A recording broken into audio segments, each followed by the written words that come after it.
A música tem o poder de expressar tristezas, alegrias, amores e história. Por meio das composições, podemos saber um pouco sobre como era a vida em determinada época e lugar. O nosso convidado de hoje é um profundo conhecedor da música caipira paulista. Mais do que isso, ele também constrói os instrumentos históricos usando materiais descartados nas ruas de São Paulo. O nosso Opinião Livre de hoje conversa com o artesão Valmir Rosa. Muito prazer, Valmir, em receber você aqui, viu? Tudo bom? Imagina, o prazer é meu. O que te motivou a estudar a história da música caipira paulista? Então, para falar a verdade, eu não sou pesquisador acadêmico, né? Eu faço parte mesmo desde da infância, por família, assim e tal. Sempre tive ligado isso na família, viola, essas coisas da folia e tal. Então, desde a adolescência eu venho mais ou menos, eu conheço um pouco desse universo e tal. Não é uma coisa que a gente escolhe estudar, é uma coisa que vem com a gente. Vai acontecendo. Vai acontecendo Chama. E quando você vê, você já está no meio, né? E é o tipo de música que eu optei a tocar e faz parte da minha vida, né? Desde a adolescência eu trabalho com isso e é a minha tradição do meu lugar, da minha família, da região que eu vivo, né? Dos antepassados, né? Que eu tenho. Conta então, história, tudo uma música que tem mais, né? Aquela coisa bem de tradição familiar, né? É uma música, para falar a verdade. Gênero musical, Para falar a verdade, a música caipira, quando a gente fala música caipira, a gente está falando música tradicional paulista, que depois também se arraigou em algumas outras regiões e tal, né? Eu vou explicar mais ou menos. Música caipira é música sertaneja? Não. Qual que é a diferença? O termo sertanejo, para falar a verdade, eu não conheço muito bem de onde veio esse termo, mas eu acho que foi uma coisa meio do rádio. As pessoas que na época tinham, eu acho que vergonha de dizer que gostavam de música caipira, começaram a falar sertanejo para... Mas é a mesma. Porque na verdade o sertanejo é só no Nordeste, né? Porque não tem sertão aqui, né? Sertão é no Nordeste. A gente tem que saber também a diferença que existe entre os Brasis, entre o gaúcho, o paulista, o mineiro, o nordestino, porque muita gente pensa que o caipira é só o cara que mora no mato. Não é. O gaúcho não é caipira, o gaúcho é da cultura gaúcha. O caipira o termo caipira vem da palavra capira, do tupi, que designava o homem que cortava o mato ou queimava o mato para plantar. Né? Que eram os nossos os homens que colonizaram o estado na época da colonização, né? Então, para te falar assim, para dar uma geral mesmo bem rápida, é assim, o Brasil era colonizado pelo litoral. A gente só foi começar a ocupar o interior do Brasil mesmo a partir do rio Tietê. Quando encontraram o rio Tietê é um rio que corre ao contrário, ele não corre para o mar. Ele sai de perto do mar de Salesópolis, ele vai para o interior do país. Então, quando encontraram o rio Tietê... Nossa, aquela coisa que a gente sabe falar, todo rio corre para o mar? Não, o Tietê não. E alguns outros também não. Então, o rio antigamente era uma estrada, eles encontraram uma estrada para entrar no Brasil. Pelo Tietê? Então, pelo Tietê, e começaram a entrar pelo Tietê. E trouxeram as comidas deles, as suas danças, suas músicas, seus santos, as rezas, né? Porque os portugueses, na verdade, os espanhóis que colonizaram nossos vizinhos, os espanhóis sempre acharam prata, ouro, né? Desde o México para cá, eles vêm achando ouro, os portugueses não. Os portugueses estavam procurando. E eles começaram a entrar para dentro do Brasil assim. Procurando prata e procurando ouro e não encontraram. Encontraram mais para frente, né? Depois de muitos anos, encontraram em Minas, né? E a música caipira vem dessa época, quer dizer, ela começou a se formar... A cultura caipira começa a se formar nesse negócio aí, na mistura do homem que veio da Europa com o índio que já morava aqui, num primeiro momento, o europeu e o índio. Eles começaram a se interagir, o europeu praticamente dominava os índios, né? E os índios aprendiam a música deles, aprendiam a comida, a reza, e os portugueses também aprendiam os costumes dos índios. Então a cultura caipira, essa é a primeira semente da cultura caipira, é o indígena e o europeu, essa é a primeira convivência deles. É a origem da nossa tradição paulista. Então a gente tem que ter orgulho, né? Tem que mudar para sertanejo, São Paulo é uma cidade histórica, né? Mesmo. São Paulo é uma cidade histórica. né? Como qualquer outra. Essa tua junção, né, dessa paixão pela música caipira e os instrumentos, gente, vocês não têm ideia, aqui tem um monte de coisa, nem sei se vai dar para mostrar tudo. Essa cultura de você começar a construir os próprios instrumentos e adaptar junto com a sua música caipira. Como então, foi? essa coisa de construir instrumentos vem muito dessa cultura também das pessoas ser autossuficiente. Entendeu? Porque antigamente não existia fábrica de instrumento, não existia... Só se fosse buscar lá na Europa, lá não sei aonde. Cada um construía seu instrumento, né? E para falar a verdade, o instrumento musical não tinha muito valor, não tinha valor nenhum, para falar a verdade. Naquela época da nossa colonização, o que tinha valor era arma, ferramenta para trabalhar, mula para carregar coisas e tal. Esse tipo de coisa mais prática tinha muito valor, mas o instrumento musical não tinha tanto valor. Cada um construía seu instrumento, desde a Idade Média, assim, eu acho que desde que o homem é homem, o próprio homem constrói seu instrumento musical. Só depois da Revolução Industrial é que nós começamos a planificar os instrumentos e a padronizá-los e fazer uma padronização praticamente quase mundial dos instrumentos, né? Então, e você começou quando? Eu comecei assim, comecei na adolescência. O que veio primeiro, a construção de instrumento ou música caipira? Qual foi a primeira paixão? Eu acho que veio a música primeiro, porque a música a gente aprende de muito criança, e na época que eu nasci em 60, e na época que eu era menino e adolescente, eu morava na Zona Leste e ia assistir muito futebol de várzea, né? Mas naquela época, era uma época em que adulto e criança, ou adulto e adolescente, não interagia. Era adulto com adulto, criança com criança. Conversa de adulto, conversa de criança, não tinha essa. Isso mesmo.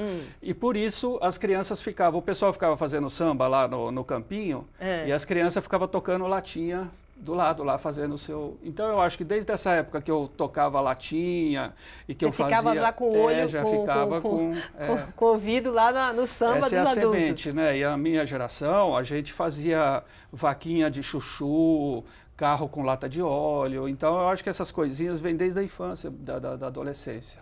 Depois, no futuro, foi só... O que me chamou a atenção em relação à construção dos instrumentos é que você, até falando um pouco da tradição dessa época sua, são os instrumentos que são descartados, né? Instrumentos não, são peças que são descartadas, material que muitas vezes nem é reciclado, que você vai coletando e montando os instrumentos. Como é que você faz esse trabalho? É a matéria-prima, né? É mais ou menos como o índio fazia, ou como o índio faz também, que ele sai na floresta e coleta cabaça, coleta seu material para fazer seus instrumentos, suas maracas e tal. Nós somos assim também, eu sou assim, eu saio da onde eu moro, que eu moro numa capital que descarta muito material na rua. Aonde? Em muitos lugares, aqui em São Paulo. Você mora aqui? Eu moro aqui. Tá. Então, eu saio na rua, às vezes, eu estou andando na rua, eu acho Você fica impressionado uma gaveta, com o que descarta. eu acho uma gaveta, uma coisa assim de embuia, umas coisas, até não precisa ser madeira nobre, mas madeira maciça, sabe? Eu vejo umas mesas, móveis de madeira maciça jogado fora. Então, eu pego esse tipo de material e faço. Mas você faz isso, quer dizer, você sai, faz parte do seu trabalho sair, ficar saio. xeretando lá, ver o que as pessoas jogam fora, recolhendo, isso serve. Você faz isso? Saio. Até hoje? Até hoje. Antigamente, eu morava no Bom Retiro, eu ia muito lá no AMB, porque eles descartavam aquelas feiras, né? Era uma feira atrás da outra no AMB, feira atrás da outra. Aí a gente ia lá atrás, eles jogavam aquele monte de madeira lá fora, eu ia lá e buscava, pegava tudo. Eu vou no mercado, na zona cerealista, né? Pego caixinhas de bacalhau, essas coisas assim, até hoje eu faço isso. Mas isso não é uma opção minha, isso é uma coisa que o povo sempre fez. Entendeu?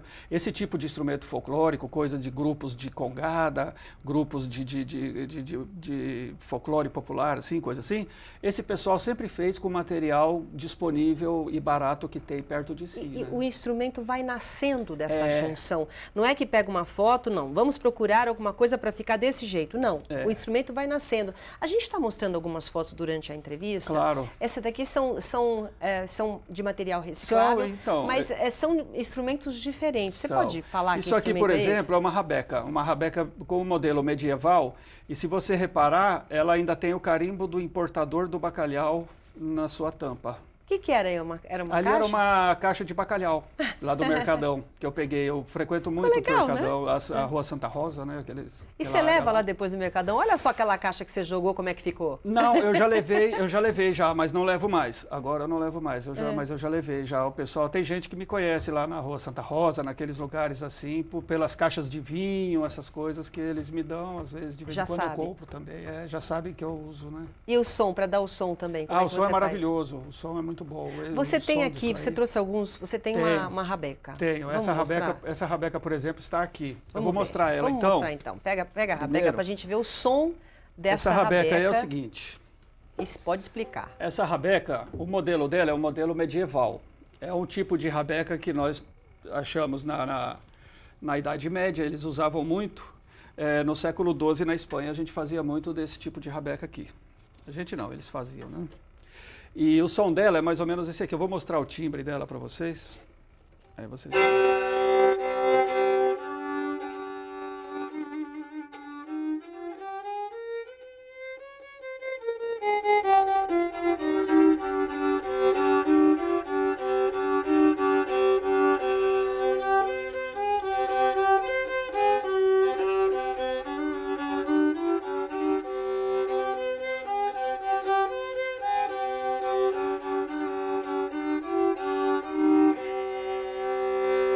Nossa, só falta pegar, né? Ter aquele par e sair, porque você se transporta para uma época completamente, o quê? Medieval? Isso. É o som mesmo. Medieval, você se transporta para uma outra época. Isso mesmo, é uma época em que tinha uma música muito simples, praticamente estava começando a música... Era isso que tocava, nessas músicas que a gente vê, era mais ou menos rabeca. Isso, Inclusive os instrumentos de corda era rabeca. Você fez aqui, olha, deixa eu mostrar, Rabecas e Violas, Valmir Rosa e Bob Mendes. Isso. Você fez então com a rabeca, várias composições, como foi montar esse... Bom, isso aí era mais ou menos para explicar a origem dos instrumentos tradicionais que nós temos aqui em São Paulo.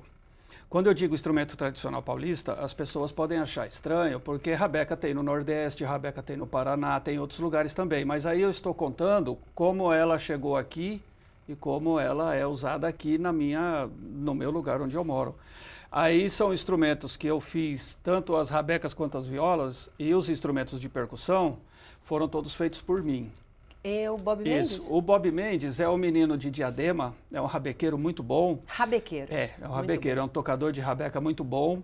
E eu chamei ele para fazer esse trabalho comigo, porque tanto por a gente ter uma afinidade musical muito, assim, que dá muito certo, como pelo fato dele ser um rabequeiro que pegou as raízes mesmo da música paulista. Ele entende um pouco, ele entende bem do que é a música paulista, mais ou menos. O que tem que ter? Quer dizer, se esse rapaz, o Bob, conseguiu passar para você, o que ele tem de diferente quando você diz ele pegou a essência da música paulista? Então, é o seguinte, é porque a cabeça dele, quando pegou a rabeca, a cabeça dele estava vazia de rabeca. Ele não tinha muita influência de outros estilos de rabeca que a gente tem no disco, ou no rádio, ou na televisão. Ele não tinha muita influência, muita coisa de rabeca. Quando ele pegou a rabeca, ele já começou a tocar logo valsinha e os cururus, as coisas mais de São Paulo mesmo. Porque a gente começou a interagir muito um com o outro e tal, e ele se apaixonou logo pelo som da viola, pelo tipo de música tradicional daqui. Então ele não veio assim de outro estilo. Ele já começou na rabeca nesse estilo e está caminhando o caminho dele. A gente tem caminhos separados assim, mas a gente se junta muito para fazer isso. E a gente vai nas escolas, né? E faz palestra, assim, toca, mostra um monte de instrumento para o pessoal, explica a origem das coisas, tudo, junto com ele. Muito bem. Olha, eu vou fazer um rápido intervalo comercial, daqui a pouco eu continuo, tá bom? Sai daí, até já.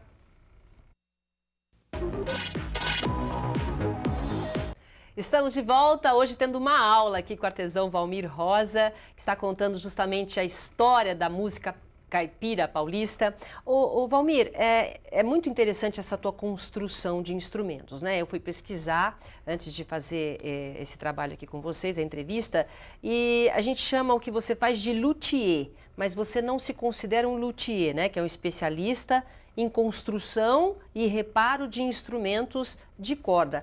Vamos só explicar a diferença do que você faz e de um luthier. Isso. Então, como eu disse que a música, que os instrumentos vêm desde a época de Cristo se modificando e tudo, no fim da Idade Média, até a Idade Média nós não morávamos em cidades aglomerados assim, não existiam países, existiam feudos e localidades assim que o pessoal morava meio como se fossem guetos, como se fossem guetos, é. Agora, quando terminou a Idade Média e começou a Renascença, a música mudou, o povo mudou, a organização política do mundo começou a mudar. Então, a música começou a ir para as grandes cidades, para os salões, né? E começaram a se desenvolver novos instrumentos. A música começou a ter aquele negócio, o pessoal começou a querer escrever a música, porque tinha que fazer o método de música, tinha que ser ensinada, tinha que ser tocada. Profissionalizou a música, ela né? Começou a ser uma coisa meio de diversão.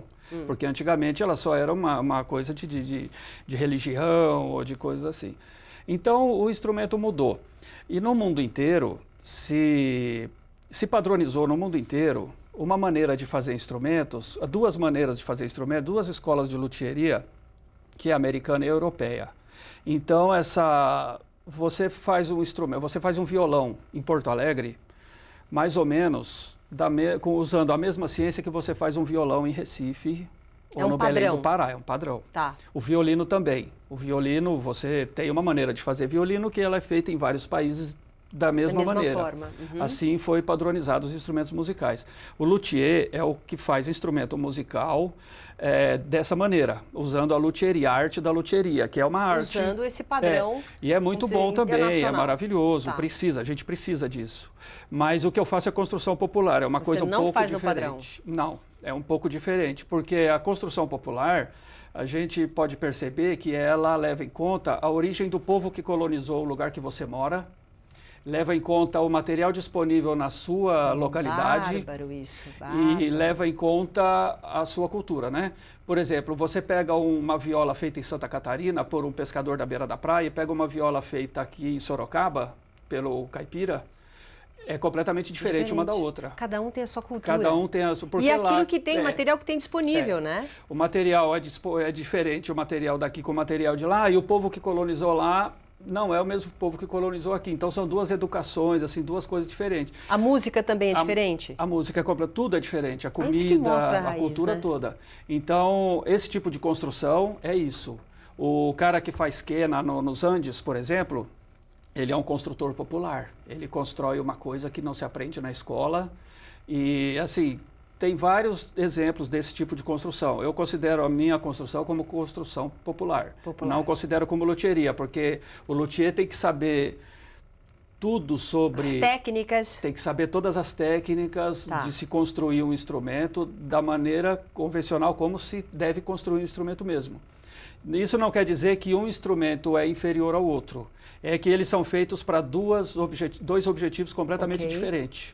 Essa viola que eu tenho, que eu uso... Vamos mostrar? Eu toco ela na Folia de Reis. Né? Eu toco ela na Folia de Reis, toco ela em vários lugares.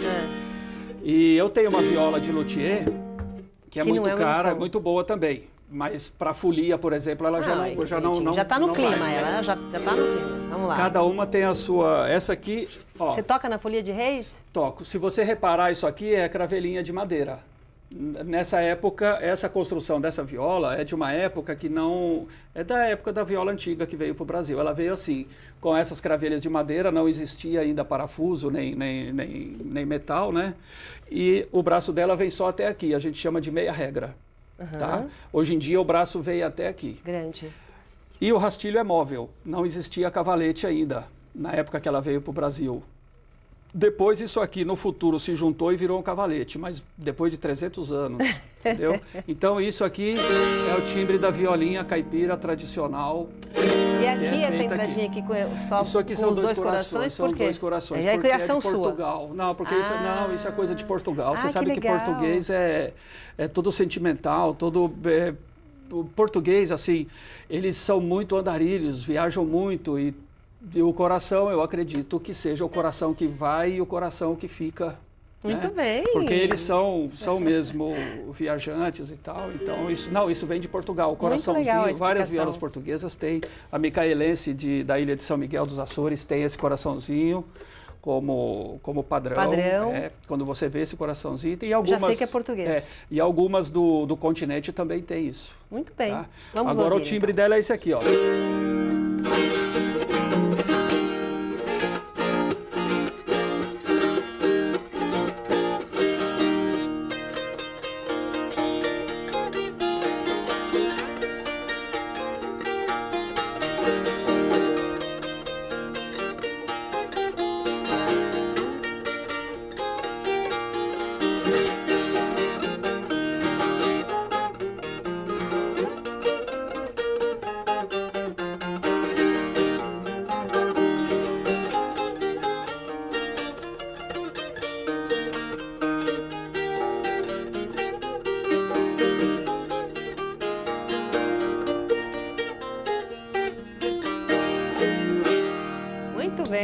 Essa é a violinha caipira, tradicional, caboclinha mesmo. Muito bem. E me fala uma coisa, tem mais algum para você mostrar? Que eu queria que você mostrasse aí. Qual que é o outro que tem instrumentos? É o seguinte, essa rabeca aqui é muito interessante também, que é a rabeca de cabaça. Porque muitos utensílios, a gente faz utensílios de cabaça. A cabaça é um fruto que tinha no Saara, né, no norte da África. Isso é uma fruta? É, da família da abóbora. Ah, que interessante. É ela que a gente usa para guardar água, usa para fazer cuia, para pegar farinha, para fazer várias coisas. Isso é muito usado no Nordeste, esse tipo de cabaça. Os índios usavam muito e tudo no Brasil inteiro, mas ele é muito conhecido, você vê ele muito na cultura do Nordeste, que se usa até hoje, né, bastante. Muito legal. Então isso é uma rabeca de cabaça. A rabeca, para falar a verdade, ela é feita de vários materiais. Ela é feita do material que a gente tiver disponível à mão. Ela pode ser feita de bambu, pode ser feita de cabaça, de madeira. Mas o que classifica ser rabeca? O que classifica ser rabeca? Classifica ser um instrumento feito pelo povo popular e ser um instrumento feito à mão e que não tem barra harmônica. Ele tem alma, nós temos uma pecinha aqui que se chama alma, que é uma madeirinha que vem daqui até aqui e distribui a vibração, mas não tem barra harmônica. Barra harmônica é? Barra harmônica é uma barra que o violino tem aqui, assim. Então a corda fica solta, não é isso? Fica mais solta. Fica solta. Agora o som é sempre o mesmo? O som não, ele muda um pouco conforme o material que é feito, mas é sempre um som arranhado. Enquanto o violino procura o som puro, perfeito e doce, a rabeca procura o som mais arranhado e fanho. Que legal. Porque é o som mais selvagem, é uma coisa mais selvagem. E essa com esse material aí que é meio abóbora, né? Esse aqui é de cabaça. Que máximo. O som dela é isso aqui, ó.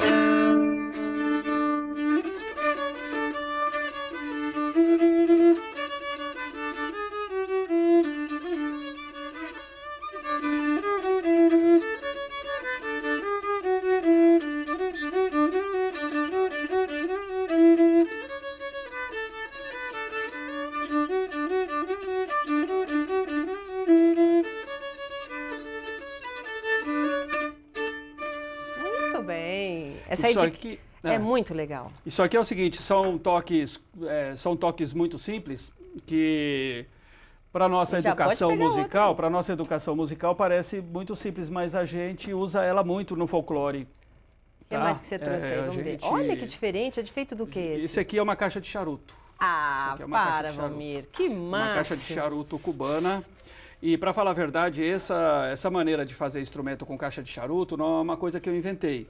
Isso aqui é uma coisa que se faz muito nos Estados Unidos, naquele estado, eu acho que em Nova Orleans, onde os negros se estabeleceram mais. E eles fazem guitarra, fazem contrabaixo, violino, tudo de caixa de charuto. Eles chamam de cigar box. É uma caixa de madeira, uma caixa de madeira.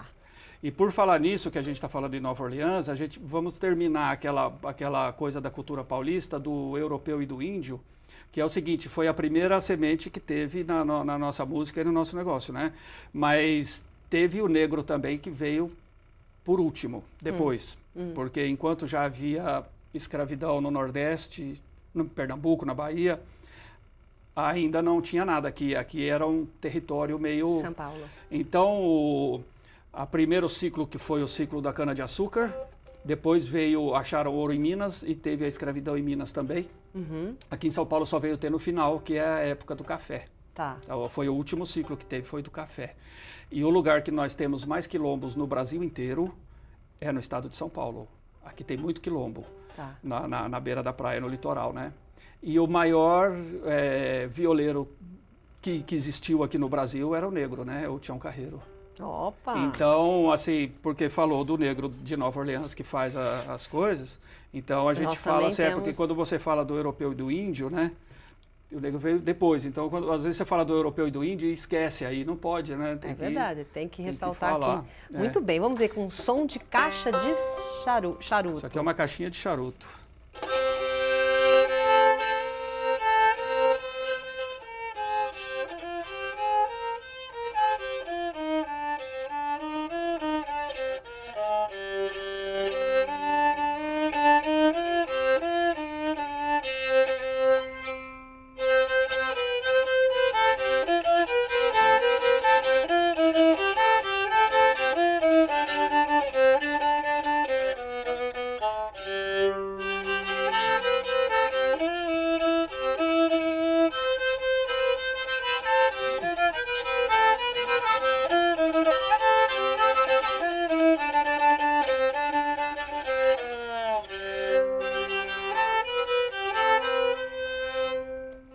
Essa é a rabeca de caixa de charuto. Olha, a gente usa muito ela. Infelizmente também. A gente tem o quê? Mas estamos terminando, 1 minutinho, tá o serviço na tela. Parabéns, que aqui está toda a sua história aqui, rabecas CD, e violas. Vamos mostrar aqui mais uma vez.